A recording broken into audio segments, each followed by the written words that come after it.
இன்னைக்கு நைட்டு டின்னருக்கு கோதுமை நான் ரெடி பண்ண போறேன். அதுக்கு தொட்டுக்கிறதுக்கு பன்னீர் கிரேவியும் ரெடி பண்ண போறேன்.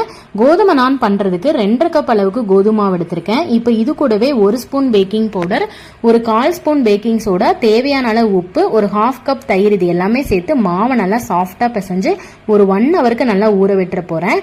இப்போ பன்னீர் கிரேவி தான் ரெடி பண்ணிட்டு இருக்கேன். பன்னீர் கிரேவிக்கு பேஸ் மசாலா வெங்காயம் தக்காளி அரைச்சுதான் கிரேவி செய்யணும். இந்த ரெசிபி இன்னொரு நாள் செய்யும்போது டீடைல்டா லாங் வீடியோ கண்டிப்பா ஷேர் பண்றேன்.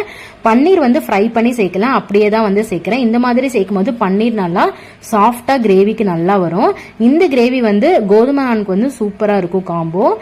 இப்போ மாவு நல்லா சூப்பரா ஊறி வந்துருச்சு. மாவை நல்லா தின் லேயரா தேய்ச்சி எடுத்துட்டு லைட்டா வாட்டர் அப்ளை பண்ணி தோசைக்கல்ல போட்டு எடுத்தோம்னா சூப்பரான சாஃப்டான நான் வீட்லயே ரெடி ஆயிடும்.